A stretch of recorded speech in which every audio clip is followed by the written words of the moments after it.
si nous n'étions pas béninois ayant résidé au pays? C'est une interrogation qu'inspire à Social Watch Bénin les 25 ans de la conférence des forces vives de la nation. Au cours de la conférence de presse organisée le lundi 23 février, le président du conseil d'administration, Gustave Assa, fait... Il y a même des signaux à partir desquels nos inquiétudes demeurent et qu'il faut quand même soulever. Lorsqu'on parle de gouvernance démocratique dans notre pays, je crois que les éléments les plus sûrs sur lesquels nous pouvons baser notre analyse sont autant à citer, autant que faire se peut sur la tenue à bonne date des élections. Le Bénin est en train de rater cette étape et il est important que nous puissions attirer notre attention là-dessus. Qu'on ne comprenne pas, nous ne comprenons pas vraiment pourquoi aujourd'hui on peut commencer par rater ces élections dans notre pays. Selon Gustave Assa, la démocratie a certes fait des avancées, mais a connu aussi des difficultés en matière de gouvernance économique, politique et sociale. Il en veut pour preuve que la violation de quelques principes démocratiques par les partis politiques. Nous les invitons à marquer surtout un respect total à l'article 62 du Code électoral qui interdit les dons, les libéralités et les cadeaux 6 mois avant, n'est-ce pas, les élections. Mais nous comprenons que ce qui se passe aujourd'hui, que ces partis politiques sont en train de violer allègrement l'article 62-63 du Code électoral et nous attirons leur attention pour que cela ne continue pas. Sinon, ce qui est prévu dans l'article 144 doit les rattraper, alinéa premier, pour qu'ils soient poursuivis et punis. Social Watch Bénin souhaite que les acteurs à divers niveaux, les institutions, puissent jouer leur rôle et œuvrer pour que la vie démocratique aille davantage loin. Le parti Alternative Citoyenne ira aux élections législatives. Les responsables de cette formation politique ont annoncé ce matin les raisons de leur engagement dans cette élection. Ils veulent, disent-ils, empêcher la FCBE d'avoir la majorité à la 7e législature et pour atteindre cet objectif, ils y vont en alliance avec l'Union fait la nation. Ils entendent également livrer d'autres combats pour le triomphe de la démocratie et de l'état de droit. Les précisions maintenant avec Imran Issifou et Modeste Toforoso. Parti Alternative Citoyenne, avec ses responsables et ses chefs, va aux élections. Élections législatives, élections communales, élections présidentielles. Alternative Citoyenne clarifie ainsi sa position dans la bataille pour les législatives d'avril prochain. Le parti de Maître Joseph Djokbenou s'engage ainsi dans un élan de mutualisation des forces aux côtés de l'Union fait la nation et de ses alliés pour le contrôle de la prochaine majorité parlementaire. Ce positionnement, selon les conférenciers, vient en réponse aux mots qui minent la gouvernance Cori et de ses ambitions révisionnistes. Nous voulons participer surtout aux élections législatives pour empêcher la FCBE d'avoir la majorité. Parce que voilà leur plan. Le plan, c'est de combler l'Assemblée nationale, c'est de remplir l'Assemblée nationale de gens godillots capables de dire oui, d'aller réviser donc la Constitution pour permettre qu'après nous, ça soit nous. Il ne suffit pas seulement de dire non à la FCBE, mais il faut aujourd'hui un Parlement de qualité. Il faut élever le débat parlementaire. Mais nous y allons avec qui? En termes de personnalité forte, capable de porter ce que nous avons dit là. Je ne vous le cache pas. Nous y allons avec M. Joseph Djokbenou comme titulaire dans la 16e circonscription électorale.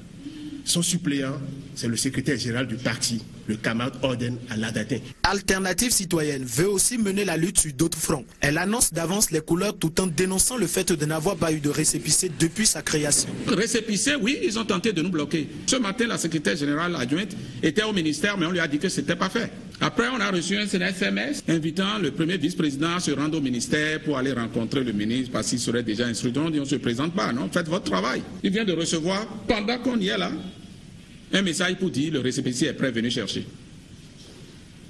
Voilà comment nous sommes gouvernés. Et on ne peut pas continuer à être gouverné comme ça. En attendant que notre alliance s'en saisisse, dès demain, Alternative Citoyenne engagera un combat pour que la monopolisation de l'OATB qu'on observe et qu'on l'utilise allègrement pour faire de la campagne, nous allons monter au créneau pour dire non. Et que les institutions de la République jouent leur rôle. Sinon, nous ne le jouerons à leur place ce rôle-là. C'est donc avec conviction et détermination que les leaders d'Alternative Citoyenne comptent aborder les échéances électorales prochaines. Ils entendent ainsi amorcer la reconstruction de la nation. Plus de 4 ans après la naissance du cercle de réflexion pour la solidarité, l'éthique et le renouveau, ses membres ont tenu le week-end dernier leur deuxième congrès ordinaire. Il s'agit pour les militants de ce Creuset, qui sont des enseignants ressortissants de la 5e circonscription électorale, de faire le bilan du chemin parcouru et de jeter un regard sur la problématique de développement dans les 5 communes composant cette circonscription électorale. Reportage. Le développement d'un pays, c'est un secret de polichinelle, est tributaire de la qualité de ses ressources humaines. Ici, dans la 5e circonscription électorale qui regroupe les communes d'Alada, Pomassé, Ouida, Tofo et Toribosito, cette philosophie est devenue un credo adopté depuis plus de 4 ans par des enseignants au sein d'un creuset baptisé Cercle de réflexion pour la solidarité, l'éthique et le renouveau. Frères et sœurs, la chaleur est devant nous. Le chantier aussi. Nous n'avons plus le choix. Nous avons trop longtemps laissé les autres se servir, dirais-je, de notre pensée, de nos actions et de notre vie pour se faire et nous défaire. Devons agir pour que vive l'espoir. Aujourd'hui, ces jeunes éducateurs se concertent pour le 2e congrès ordinaire de leur creuset. Sous les yeux de quelques-uns de leurs aînés invités pour la circonstance, ils se sont attelés à réfléchir autour des questions de développement de leur région. Tofo est en retard du point de vue développement. Tofo fait partie des 10 dernières communes les plus déshéritées du Bénin. Donc il faudra que les natifs de Tofo prennent en main leur destin. Donc moi je ne peux que m'en réjouir. Parce que tout mouvement qui est fédérateur, qui fait que enseignants, natifs ou non, de Tofo, de Tori, de Pomassé, d'Alada, se retrouvent pour réfléchir au développement des différentes communes. Parce que le développement passe avant tout par l'éducation. Et l'éducation, au dire des congressistes, c'est d'abord la réflexion, ensuite l'action et enfin la solidarité. Ce qui sert d'ailleurs de socle à ce mouvement dont le regard à l'horizon se résume à un ferme engagement. Le projet s'engage à travailler aux côtés de toutes les forces qui partagent ces idéaux et qui pensent prioritairement à l'amélioration des conditions de vie de nos populations. Politique toujours, mais des images cette fois-ci. Le Bénin géré par des jeunes, c'est l'ambition que nourrissent plusieurs associations de cette couche de la population. Elles refusent désormais de servir d'échelle aux vieux et entendent prendre leur revanche. Objectif, la prise du pouvoir. Ce week-end donc face aux hommes des médias, ces jeunes ont clamé la rupture. La conférence des cadres et des opérateurs économiques de l'arrondissement de Godomé a fait ce matin une déclaration sur les positionnements dans la 6e circonscription électorale en vue des prochaines élections. Elle dénonce la position de certains partis politiques tendant à faire la part belle à la communauté Aïzo. C'est des propos ramenés par Bergedor Adjiou. Les cadres et opérateurs économiques de l'arrondissement de Godomé ont appris avec grande amertume à travers les médias, une déclaration de certains politiciens faisant état de ce que la 6e circonscription électorale est composée des ISO qui, par ricochet, doivent être positionnés en tête de liste au niveau des partis politiques opérants dans la commune d'Abou-Nkalavi.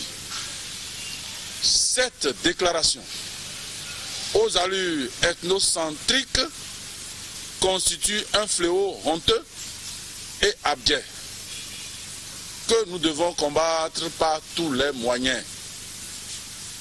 Au vu de ce strict constat, la conférence des cadres et des opérateurs économiques de Godomé déclare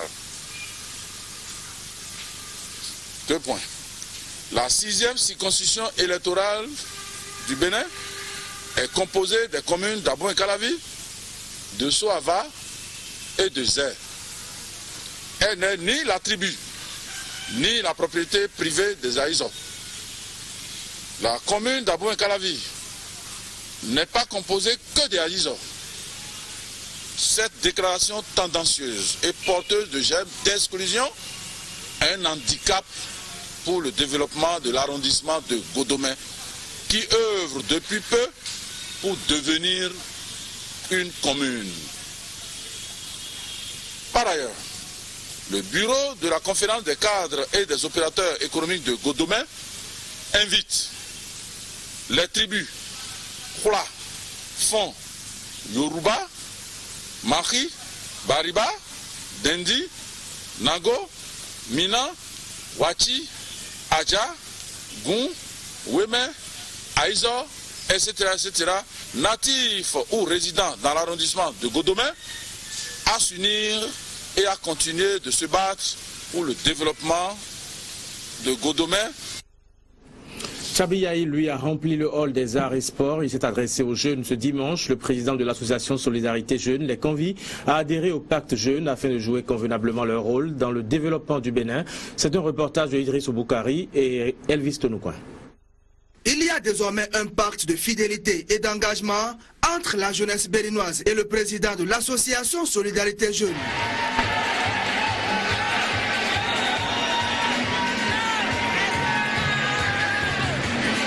Au hall des arts de Cotonou ce dimanche, cette foule de jeunes a fait le déplacement pour formaliser l'acte. Dans la salle comme au dehors, la ferveur reste la même. Pour que la jeunesse béninoise puisse recouvrer la place qui est la sienne dans la société et contribuer efficacement au développement, Chabiyaï propose l'audace. Jeunesse du Bénin debout. Jeunesse du Bénin, l'immobilisme n'est plus une option. Agissons pour notre avenir. Agissons pour notre devenir. Jeunesse du Bénin, osons l'avenir. La conviction doit être le seul phare qui nous guide dans le chemin de notre ambition. Chers amis, chers frères, chères sœurs, chers camarades de combat, nous sommes ici pour écrire l'histoire avec un grand H. Cette histoire qui va s'écrire avec nous, pour nous et par nous. Je voudrais que notre engagement soit centré sur une vision. Le développement du Bénin, rien que ça. Laissons nos querelles et allons vers les solutions durables pour le bonheur de la jeunesse béninoise. L'initiative est soutenue par plusieurs jeunes cadres de l'administration. Les jeunes doivent cesser de jouer les seconds rôles et s'affirmer pleinement selon Chabiyaï. Et lorsque les préoccupations de la jeunesse sont évoquées par les jeunes, le message est perçu sans effort. Maître Oumbédi a été procureur de la République dans ce pays à 25 ans. Je tiens à rappeler que le professeur Albert Evagé à 30 ans était ministre de l'Information. Je tiens à rappeler que le président Soglo a été ministre de l'économie et des finances à 29 ans. Nous devons être dignes de ces gens-là. Nous devons être dignes de ces personnalités. Nous devons être dignes de ceux-là et perpétuer cette tradition. Nous avons un gouvernement qui fait confiance aux jeunes. Nous devons continuer. Ces jeunes ont réussi en leur temps. Nous devons réussir en notre temps. C'est un nouveau départ qui est ainsi pris entre les jeunes et les leaders. Ensemble, ils oseront l'avenir qu'ils espèrent radieux. Tout s'est passé dans une ambiance chaleureuse.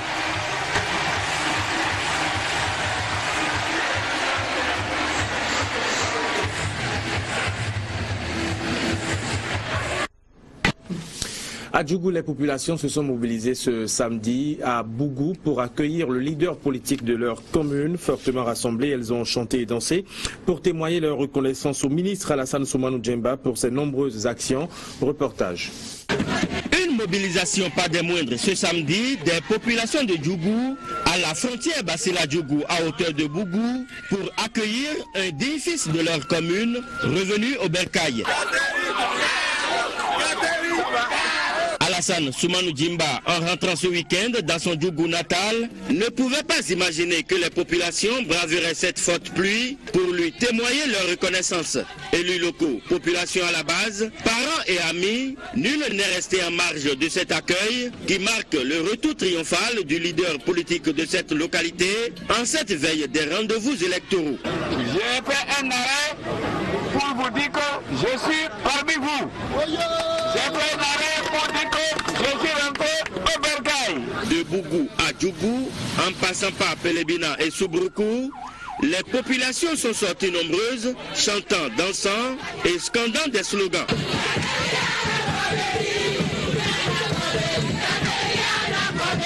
Après une visite au palais royal de Djougou pour recevoir la bénédiction du roi, c'est à la maison des jeunes de la localité, lieu de rassemblement de cette foule et où attendaient également les artisans de la commune de Djougou pour le lancement du certificat de qualification au métier CQM que le ministre Alassane Soumanou Djimba s'est adressé à sa troupe. Vous êtes beaucoup sollicités par des éventuels candidats.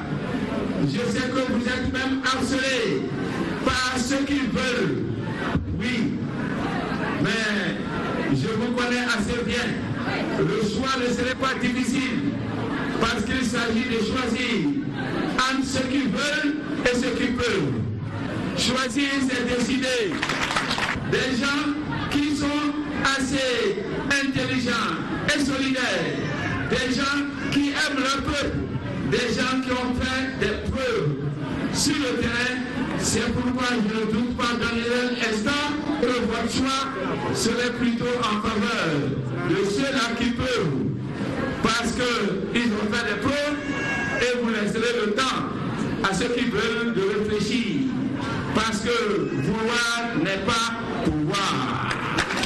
Les fils et filles de la commune de Djougou sont donc galvanisés et savent désormais ce qu'il y a à faire afin de sauvegarder les acquis de leur commune et toujours œuvrer pour son développement. À Parakou, dans le premier arrondissement, les populations, elles réaffirment leur attachement aux idéaux du chef de l'État. Elles l'ont exprimé ce week-end à travers un meeting de soutien organisé sur le terrain de l'école primaire publique de Madina. Voici le reportage de Donald Panou et Igor Danon. Cette mobilisation est celle des populations du premier arrondissement de Parakou pour réaffirmer leur fidélité au chef de l'État. Sous la houlette du ministre de la fonction publique, les jeunes, les femmes et toutes les couches socio-professionnelles ont rallié ce terrain de l'école primaire publique de Madina qui a servi de cadre à ce meeting. Tour à tour au pupitre, les différents intervenants ont peint en blanc les 9 ans de Boni Yayi au pouvoir. Excellence, Monsieur le Président. Vous êtes un bien précieux pour nous les femmes du Bénin. Toute la jeunesse du premier arrondissement, par ma voix, ainsi que celle de toute la commune de Parakou, vient une fois encore témoigner toute sa gratitude à l'endroit du chef de l'État. Ce programme sera cyclique. Après le premier arrondissement, nous allons nous retrouver la semaine prochaine ou prochaine au deuxième arrondissement et en quinzaine au troisième arrondissement. Aboubaka Yaya va, en ce qui le concerne, inviter ses frères et sœurs à rester unis pour que ses soutiens se traduisent à travers les urnes au soir des prochaines législatives. Au moment où certains d'entre eux allaient au Parlement pour la première fois, ils n'avaient pas mon âge que j'ai ce soir-là. Ils étaient des bébés avec des biberons. Je pense non. Ils sont partis. Pour moi, je caricature ça comme ce petit oiseau qui s'est assis sur un grand baobab. Après avoir tout fait, il dit au baobab, je m'en vais. Et le baobab de lui répond, je ne savais même pas que tu étais assis sur moi. Les 4 députés de la 8e circonscription électorale seront Foscori et émergents, comme d'habitude.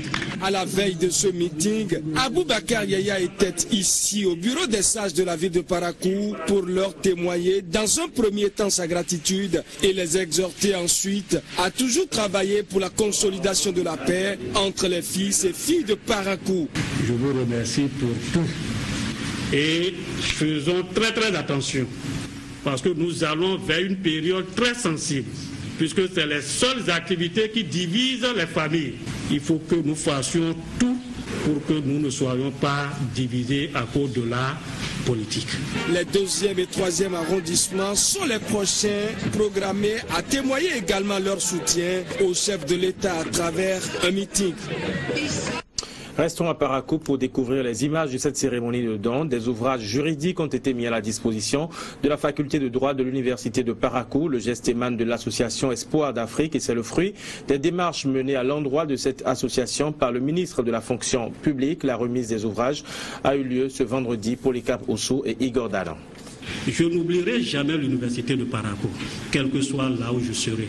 C'est donc un signe de gratitude qu'Aboubakar Yaya vole au secours de l'université dans laquelle il a fait ses premiers pas en tant qu'enseignant du supérieur, grâce à l'ancien directeur de la programmation et de la prospective du ministère de l'enseignement supérieur, la faculté de droit et de sciences politiques dans laquelle il intervenait depuis 2007 bénéficie de 947 ouvrages de droit, toutes options confondues. La diplomatie agissante de l'actuel ministre du Travail et de la fonction publique a convaincu l'association humanitaire Espoir d'Afrique qui n'a pas lésiné sur les moyens pour agir et promptement. Notre remerciement va également vers l'université Chouan de Strasbourg qui entend signer un partenariat avec l'université de Parakou. Nous nous engagerons également avec le professeur pour que tout soit effectif. En attendant la concrétisation de cette bonne nouvelle lâchée à la cérémonie de remise des ouvrages, le geste est salué à sa juste valeur par les autorités décanales et celles rectorales qui n'ont pas manqué de mots de gratitude à l'endroit du donateur, mais aussi de celui qui a mené les démarches. Les premiers bénéficiaires, pour leur part, s'engagent à faire bon usage des ouvrages, mais tant qu'il reste à faire, rien n'est encore fait, a-t-on coutume de dire. Nous avons toujours des besoins sur d'autres plans. Nous n'avons pas assez de bus pour nos sorties pédagogiques. Nous n'avons pas assez de salles pour faire les cours. J'ai pris un engagement hier nuit que je ne voulais pas dévoiler. J'ai demandé qu'on me fasse une étude et s'il plaît à Dieu, d'ici le 31 décembre, monsieur le vice-recteur ou monsieur le vice-recteur, monsieur le doyen, je compte implanter sur le campus de Parakou un amphithéâtre d'au moins 200 places. Aboubakar Yaya ne compte pas s'arrêter en si bon chemin. Il prend d'ailleurs l'engagement de faire tout ce qui est de son mieux afin d'apporter sa pierre à l'édifice pour que la deuxième université nationale du Bénin soit hissée au rang des universités les plus modernes de la sous-région et du continent africain. Deux sujets maintenant avant la seconde partie, deux documents et deux formalisations d'associations. D'abord l'ADESCA Michité, l'association de développement économique, social et culturel de l'arrondissement d'Adjoun. Elle a été mise sur pied par les fils et filles de l'arrondissement d'Adjoun afin de prendre part activement au développement de leur localité. Reportage. C'est un grand vide que les fils et filles de l'arrondissement d'Adjoun ont décidé de combler. Mettre en place une association de développement pour contribuer à l'essor de leur localité. Ce creuset, nous l'avons provisoirement baptisé Association de développement économique et socio-culturel de l'arrondissement d'Adjoun, ADESCA Michité. Nous avons proposé Michité pour nous inviter à constater que nous nous sommes levés, que nous nous sommes mobilisés tous pour qu'enfin nous n'ayons qu'un seul souci pour Adjoun, celui de son développement, et ceci où que nous soyons et qui que nous soyons. ADESCA Michité est donc le creuset où doivent se fondre les énergies de tous les fils, filles et sympathisants de l'arrondissement d'Adjoun. Nos attentes, eh bien, participer au développement de l'arrondissement d'Adjoun et rendre plus visible notre arrondissement qui, ma foi, est connu par le monde entier, j'allais dire. L'ADESCA Michité se donne des ambitions nobles. Elle a pour cela reçu la bénédiction de biens de responsables et de personnes ressources de la commune d'Adjoun. Comme je l'ai souvent dit, nous ne laisserons jamais cet arrondissement aux mains de n'importe qui et de n'importe quoi. Le combat est le nôtre. Votre combat est le nôtre. Soyez-en rassurés. Et nous vous donnerons, nous vous accompagnerons par tous les moyens pour l'accomplissement de votre mission. Nous sommes longtemps restés passifs et nous sommes en train de prendre conscience qu'il faut maintenant aller de l'avant, nous unir, nous organiser davantage, car ensemble, on est plus fort. Au cours de cette assemblée générale constitutive, les membres de l'ADESCA Michité se sont attelés à asseoir les bases de leur association. Règlements et statuts ont été adoptés et un bureau de 9 membres est élu avec à sa tête le sieur Gervais Yekboyi. C'est nous tous qui devons venir avec nos doigts boucher les trous du canari arrondissement d'Adjoum. Donc, au nom de tous les membres de ce bureau, je vous dis très sincèrement merci et que nous apprécions à sa juste valeur les responsabilités qui sont désormais les nôtres. Et puis naissance ce lundi matin d'une nouvelle confédération dans l'univers syndical béninois, la COSETRAC Bénin, Confédération des centrales de transporteurs de marchandises du Bénin, portée sur les fonds baptismaux à l'occasion d'un congrès présidé par le ministre du Développement Marcel de Souza. Le point maintenant de l'ouverture des travaux avec Herman Anyamboso. C'est un tournant qui s'annonce décisif dans la longue marche pour l'épanouissement des transporteurs routiers de marchandises et des produits de carrière du Bénin. La naissance de la COSETRAC Bénin, cette confédération censée apporter des solutions appropriées à l'ensemble des maux qui minent ce maillon stratégique de la chaîne de transport. Ce lundi matin, l'appel et la vérification des convocations des congressistes ont pris une part prépondérante dans le démarrage des travaux. À chaque invitation correspond le badge, le numéro de badge. Celui-ci aura le badge numéro 119. Celui-là aura le numéro 118. Donc si vous perdez, c'est que vous n'aurez pas de badge pour nos séances. Aucun département du Bénin, au dit des organisateurs, n'a été oublié, fort de la mobilisation notée autour de l'acte de naissance de la COSETRAC Bénin. Non une association de plus, la COSETRAC Bénin se positionne désormais comme pas un mouvement revendicatif, mais une association de convergence des forces, des valeurs et des opportunités en matière de transport routier pour efficacement faire face aux menaces et aux contraintes de notre environnement. La COSETRAC Bénin, présentée par ses géniteurs comme un regroupement de valeurs incarné par des hommes et femmes, responsables d'associations de transporteurs, qui prennent une part active à la réussite des assises. Et ajouter à tout ceci en signe de couronnement la présence d'une forte délégation gouvernementale. Aux côtés du ministre du Développement Marcel de Souza, ses collègues de la Défense, de l'économie maritime et de l'agriculture. Nous saluons cette initiative et souhaitons que cela contribue efficacement au relèvement des grands défis du secteur. Nous ne doutons point de la capacité des organisateurs à jouer leur partition pour l'atteinte des objectifs fixés. Notre souhait est que cette nouvelle organisation et les autres acteurs du secteur apportent leur appui au gouvernement du président Thomas Boni-Yahi dans la réalisation de son programme en matière de renforcement de la compétitivité du corridor béninois. Bonaventure Akenatonde, le ministre en charge des Transports, se fait représenter par son directeur de cabinet. Passé l'ouverture officielle des assises, place au présidium devant conduire les travaux de ce congrès. Outre l'adoption des statuts et règlements intérieurs, il y est attendu l'élection du bureau qui va traduire sur le terrain les idéaux qui sous-tendent la création d'une telle confédération, la COSETRAC Bénin.